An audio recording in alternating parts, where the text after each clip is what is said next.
What is going on, investors? Hopefully you guys had a wonderful week out there. That is right. It is Friday. It is time for the FANG Stock Recap Show here on the Investor Channel, where every Friday we recap all the major news of the week from the major FANG stocks, and we go over them from a technical perspective as well. We don't waste any more of your time here on the channel. You might have a metaverse to drift off into. We kick things off like we always do with Facebook. Started the week at $342 per share. Had a nice day today, up 3.7%, but did end the week basically flat, but down just slightly to about $340 per share. Now, it would not be the FANG Stock Recap Show if we didn't talk about a bill being proposed either on the House or the Senate or basically in Washington to go after these litany of companies. Now, what I think is interesting is we're coming up in about a year's time, even less than a year's time, on a pretty major electric cycle when it comes to the House of Representatives. And so,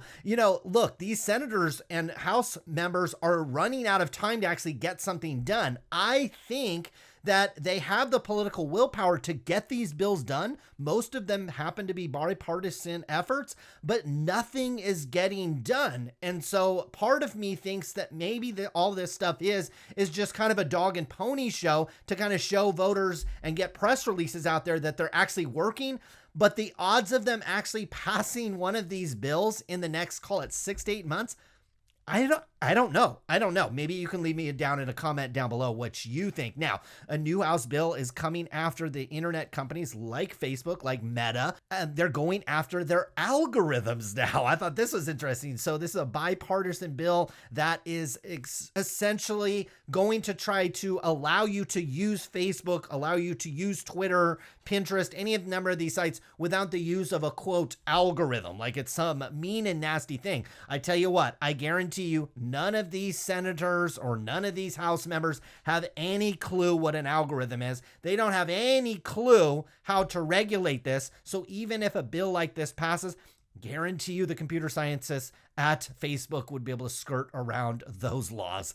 Almost dead certain of that. Now, in the Senate, we've got a separate bill. This is introduced by Senator Amy Klobuchar, a Democrat, and Tom Cotton, who I believe is a Republican. I'm not familiar with what state from. Now, this is a bill that is likely, if it's passed, would definitely impact these companies. But I would say that this bill doesn't even need to be enacted. These companies are already feeling this pressure. So this bill basically allows antitrust enforcement and basically stops these companies from making anti-acquisition that would be viewed as anti-competitive. I believe these companies are sick and tired of dealing with regulators, sick and tired of trying to get through big acquisitions. What are most of these companies going to do? They're going to do what Facebook did. That's what I think they're going to do.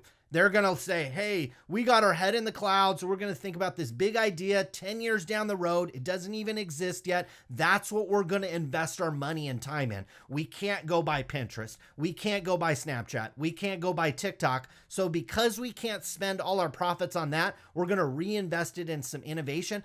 I actually like this, okay?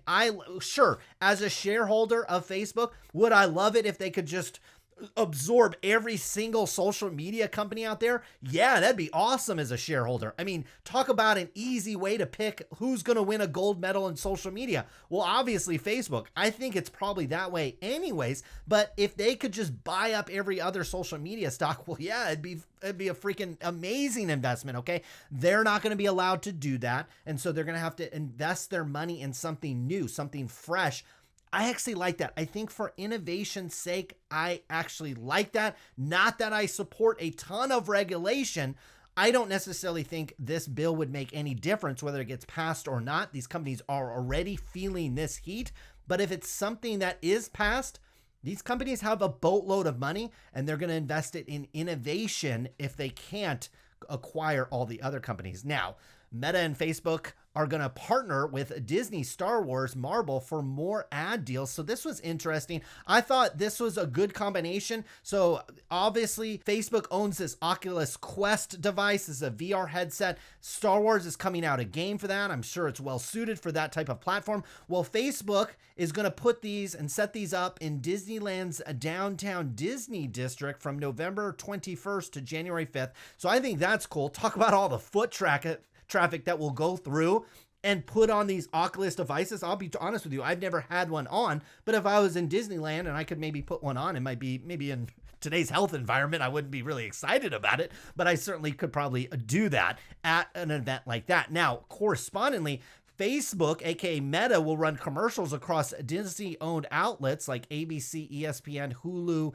and FX and Nat Geo to basically promote this. So it's kind of a pact. My guess is they're kind of doing a one-for-one type of thing. And so Facebook gets kind of free exposure for their Oculus Quest, and they get to run some ads on Disney-owned platforms. I would guess at a very, very steep discount, if not for free or something like that, that certainly benefits Facebook. Now, AMD, a stock we absolutely love here on the channel, is up 11% as Facebook will use its chips in its data center. So Facebook is going to obviously make an epic amount of investment in servers because they're going to be hosting this quote metaverse. They're going to need tons and tons of servers, basically probably, I would guess, to like an Amazon scale, to where you're just going to need massive amounts of these. And AMD is going to be in there supplying their chips, and AMD stock has absolutely been popping.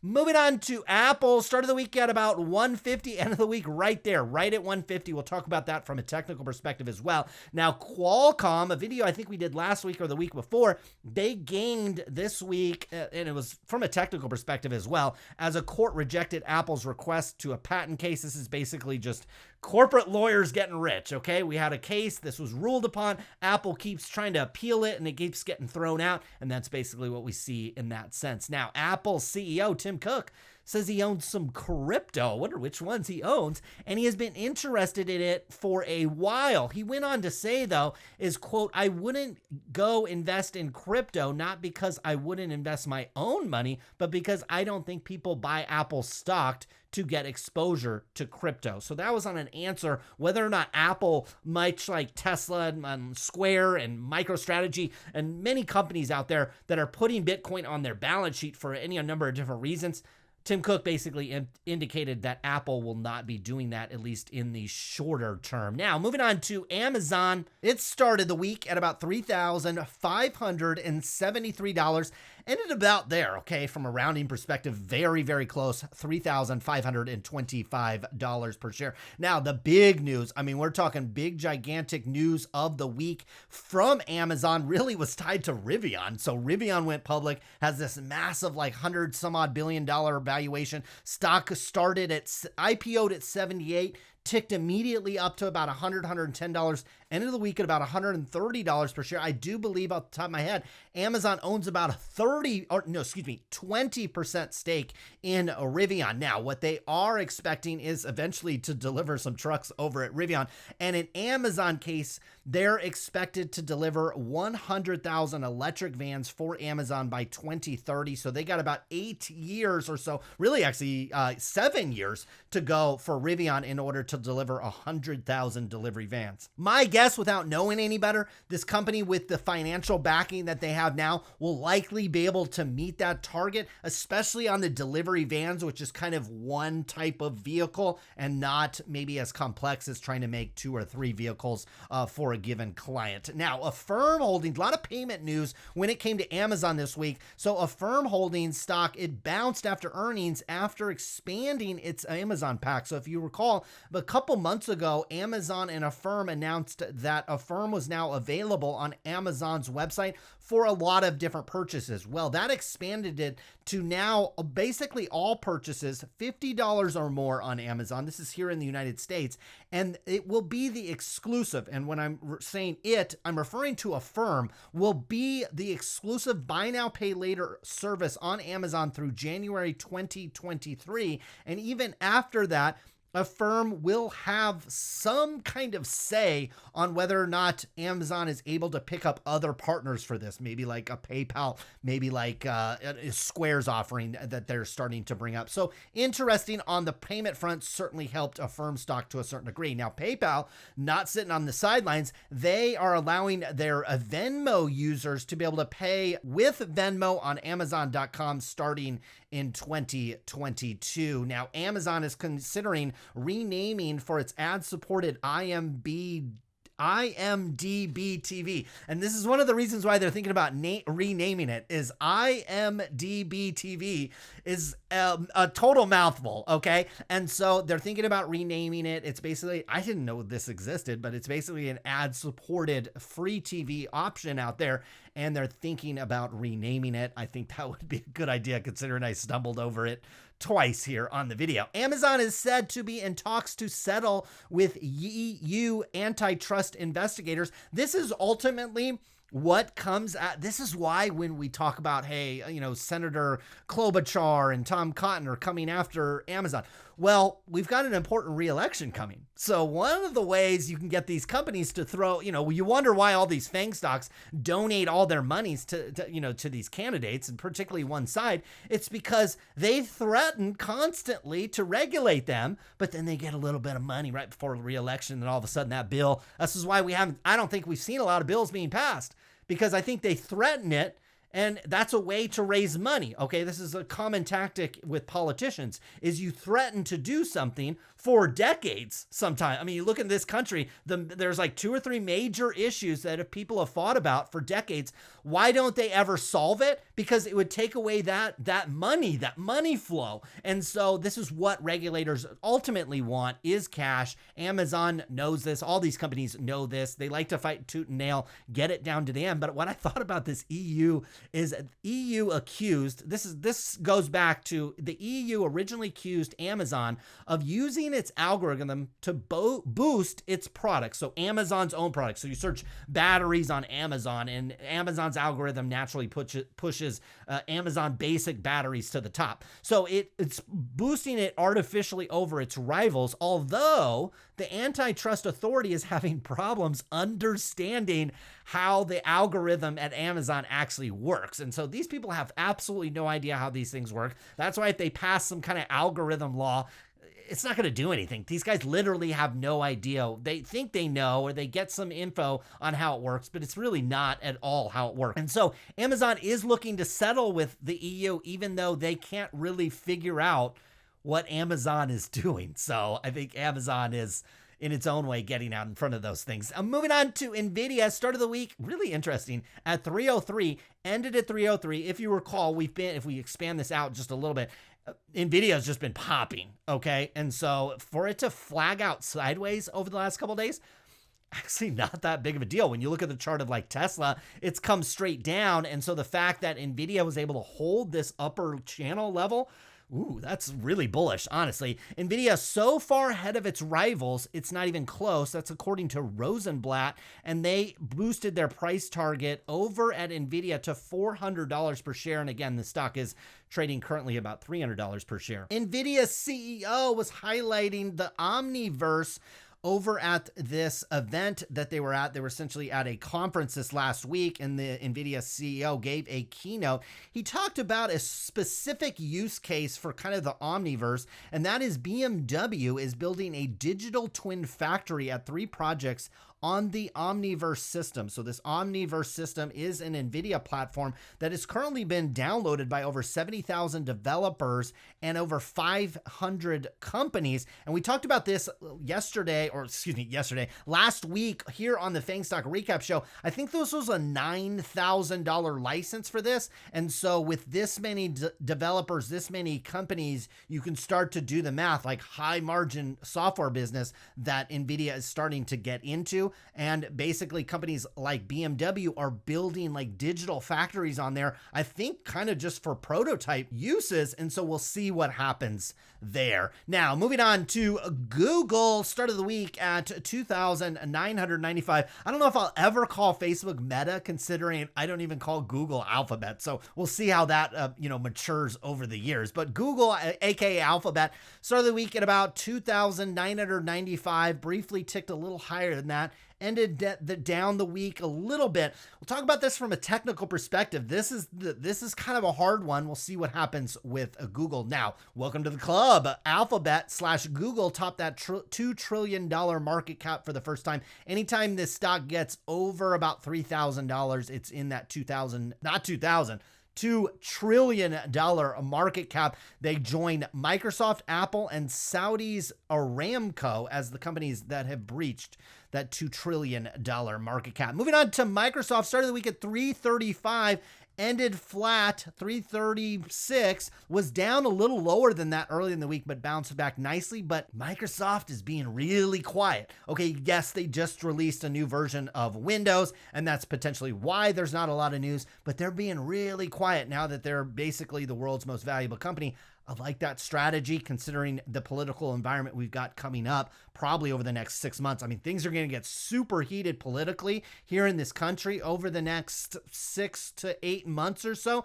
And so as a corporate, I'd probably lay back and watch that play out until next year. Now, moving on to Tesla, started the week higher, $1,170, ended the week at $1,033. We did a show, I think it was maybe on Tuesday. We talked about Tesla from a technical perspective. It had pulled back. We'll talk about that towards the end of the show as well, giving an update on where I think Tesla could potentially go next week. Elon Musk unloaded $5 billion of Tesla stock. More sales could be on the way. He started on Monday. This obviously relates. He has a massive tax bill due. This is relation to Tesla stock options. He basically doesn't take a salary in Tesla, and then he is awarded stock options. So he is not selling his original stake that he maintained because he started Tesla. My guess is he might have started, I don't know the full story, but my guess is he might have had 100% stake or close to 100% stake in the beginning, and then he started selling pieces off to investors.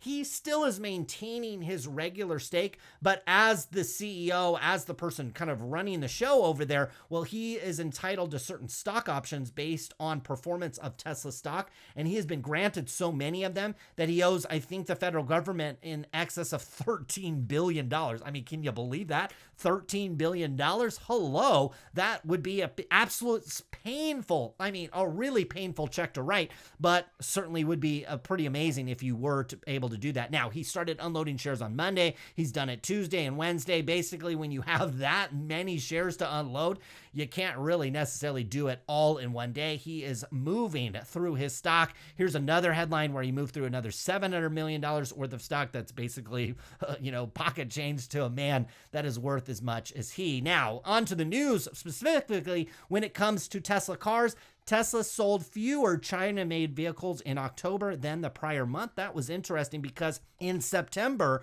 Tesla sold 56,000 China-made cars. That was up 26.5% from the previous month. So they had 26% growth month over month. And then they went to the most recent month, and the deliveries of these China-made vehicles actually went down to 54,000. So we sold less month over month. It is still up 348% year over year. And to just show you that Tesla is still extraordinarily bullish on the situation in China, is Tesla is said to be looking at using a second factory. They've got a one factory site in Shanghai, but it looks like they're looking to do a second one at some point. They're also looking to bring more component manufacturing back into China to help their vehicle sales in China and abroad. They export some of those vehicles as well. Now, moving on from a technical perspective, kick things off with Meta, aka Facebook. This stock is hanging at a range here, about $340 per share. We have busted up over this the last week, but even the last couple weeks prior to that, you really would have to get above about $345 on this one to me to presume that we're not necessarily still in a downtrend on this one, okay? You still have a high here. You've made lower lows. You've now, in the very shorter term, you've made a higher low. This one's going to go one way or another. I know that's obviously, right? Okay, anybody that can start a YouTube channel and say, the stock's either going to go up or the stock's either going to go down. I mean, obviously, right? None of you guys are viewing to see that type of analysis. But from a technical perspective, it's right here at an area where either sellers or buyers are going to step in, I wouldn't say force, but one is going to overwhelm the other, and it's either going to move this stock higher. You get this stock moving higher, I think we've got high probability coming back here and retesting these highs somewhere in the 375 range. If we go lower here, okay, next week, and I think this is next week, okay, if we go lower from 340, well, I think we could retest 315 again, this area. this area can be a buying opportunity. I've maintained, I think we're going to give back this whole leg, but it could be that just buyers just step in early, okay? Because the whole leg would be down here at $300 per share. But buyers, I think, are stepping in a little early. The stock has gotten to as low as about 309 or so. Wouldn't necessarily predict a pullback from 340 to 315 next week with Facebook, but if we do get rejected at this level, probably over the next 2 or 3 weeks, I would anticipate this stock heading lower towards this 315 area. If you want to step in at that area, that is a spot where I think you can buy Meta. Now, moving on to Apple, this thing is just hanging out like we do on a beach out here in California. We're just hanging out here at 150 bucks. I mean, we have not moved on this stock since like October. Like, it's been a month here where we've basically been at 150 bucks on Apple, okay? Shorter term, you do have a low, higher lows. This stock, we're really looking for it to push up above really 157, only about $5 or $6 higher than this. If for some reason we get rejected here at 150, we're looking for lower levels, probably really specifically down here at about $138, $139 per share. Moving on to Amazon, this one's starting to look pretty good, although it's made this move we're talking about multiple times over the last year. This one's made a low, higher low, looks like a higher low. It is right here at the previous areas of highs with Amazon. So this area at 3,500 and give or take 20, 30, maybe even $50 on this one. This was the previous high, and we've gotten rejected here. We did break out here. We were super excited here, but then it broke down, reported earnings, gap down, and now we've been retesting this 35, call it 35.20 level, right where the stock is right now. And so we're looking for a push back up to retest these highs at about 37.60 or so. You retest those, I would expect sellers to step in, the stock to go down, but if we can break through here, then it's like an Nvidia, Microsoft, Tesla move where this thing could run. It could legitimately get up to about $4,000 per share. If we get rejected here at 3,500, your buying opportunities are south of about 3,300, I think, on Amazon.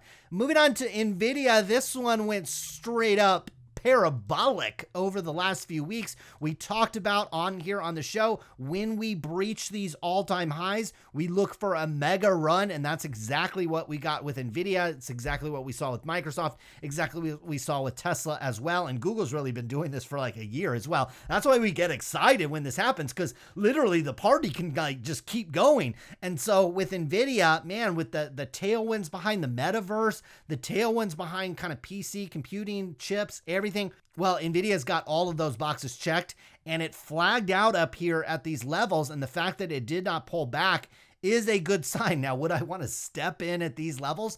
Probably not. Quite frankly, I would just wait for the next push higher. If this thing pushes higher, then it's pulling a Google, which we'll bring up here in a second. Okay, look at what Google did when it broke through all-time highs like last November. The stock has not stopped going up ever since then. Okay, we'll talk about that from a technical perspective here in a second. But with Nvidia, I'd be looking to get above the all-time highs, about 325-ish per share. If not, any pullback on this one, you're waiting for a pullback and a sign of support or reversal, which we'll definitely talk about when we talk about Tesla here in a second. That's what you're looking for. But if you're like me, you're just holding your shares of Nvidia and watching it go up every single day. That's the same thing you've been doing with your Google shares over the last year or so. This stock, it's interesting. So it was in this, let me try to zoom this out, because you kind of have to see this from like a 20,000 foot view. So we were on this mega channel, okay? And I'm actually going to take this level out because that's kind of irrelevant at this point.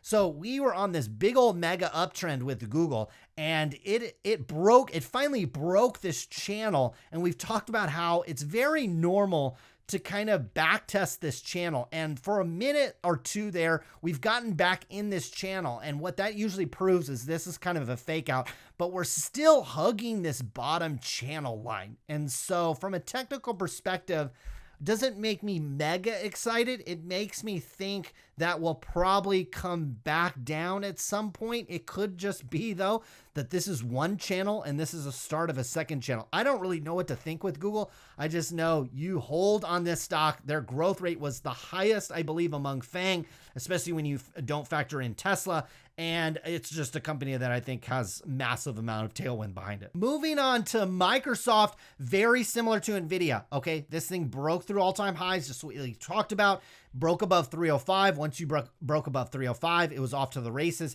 It's just hanging out here. If you view this as consolidation before we go higher, well, yeah, you can buy this level if you feel like it. I personally would buy the breakout above 340, and I'm not saying I will do that, okay? I would say if I wanted to trade this one and I wanted to keep the momentum, because I just showed you the chart of Google, okay? These things can just continue to move, okay? It's not unheard of, okay? I just showed you a mega cap that has made that move for over a year. And so if I wanted to play that breakout, I would play the breakout above 340.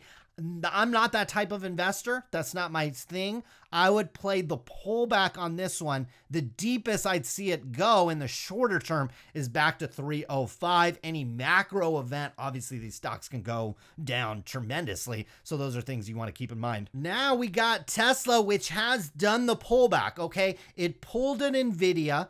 It pulled a Microsoft, but then it pulled back, okay? And I did a show, that's what some of these other lines are on this channel for, is that I thought that we had a high probability of pulling back, and I thought we could, even as soon as this last week, get all the way down here at about $902. That was the previous highs that we marked out here. But I am trying to get better as an investor, and one of the things I'm kind of discovering, at least in a mega bull market that we're in, and especially when it comes to mega cap stocks, like everybody's paying attention to these 4 or 5 stocks. And I'm not talking about just you and I on YouTube and just the investors out there. I'm talking about the gigantic financial banks out there, the ones that fund algorithms and do computerized trading, and they are trading these stocks. And I think people are stepping in before the full technical picture kind of plays out. At least in the shorter term, these stocks tend to bounce at levels a little bit before. I mean, we talked about that when we looked at Facebook, how people kind of stepped in on this one about $8 to $10 higher than what the technicals were saying was probable. And so I think that's what's going on with these FANG stocks, is when you get this big pullback, investors tend to step in early before the technicals just absolutely scream it, okay? And so it's possible this is an area where we're going to bounce. I think at some point with Tesla, we'll come back, walk back up, retest those highs. If you look at Rivian, if you look at the whole EV space, there's just a lot of froth in that environment. And so Tesla, obviously being the market leader, will benefit from that froth. In fact, we'll have the ability to kind of blow the froth out of the, kind of out of the mug. And so I think we retest here, but then I think we're in a new sideways consolidation pattern with Tesla. I think it's going to be difficult to get above like the 1250 mark, but that somewhere down in here, about the $1,000 per share range, probably from a psychological level as well, this is an area where people are wanting to step in on Tesla, because there's a lot of FOMO with Tesla, okay? There's a lot of new investors, but there's people that haven't gotten a full allocation on this one, and they've seen just over the last 6 months, this stock has gone from 550 up to 1,200. I mean, it's basically doubled. Like, it's incredible over the last 5 or 6 months. And so there's FOMO there, okay? Because they're looking at their PayPal stock, they're looking at their other stocks that they're in, and those things are down big, okay? And so there's FOMO. So when a stock like this pulls back, people look at it a little bit differently than maybe you and I that have been holding this one for a really long time, to where we really want to see a deep pullback so we can step in here and buy. So we have to adjust our psychological as an investor, and I'll try to do a good job kind of talking us through that here on the channel, and understanding that most of you probably have a pretty full allocation in Tesla, but look, this company probably still has a tremendous runway, okay? And Elon Musk said it this week when Rivian went public, is that there has not been an American car maker over the last 100 years that has done what Tesla has done, okay? So to think Rivian's going to do it, and they're going to be better than any of the number of startups and failures that we've seen here in America in the past, is maybe a stretch. And so Tesla could have a special sauce. they could be the only ones capable of doing it. Okay, so we'll see what happens there. And certainly that would be great for Tesla shareholders. We're buying the pullbacks on this one. I think about $1,000 per share would be the earliest I'd want to step in on this one. Although I'd love a pullback. You get a pullback to 900. It's darn near a guarantee here on the channel that I personally would step in somewhere at that level. Although again, if you pull back to 900, that's a massive move down. You probably have this box of sideways consolidation between about 8 to 900 where you could accumulate some shares in Tesla. That was the FANG Stock recap show for the week. Have a great weekend. We'll be back again soon with lots more videos. Good luck with your investments.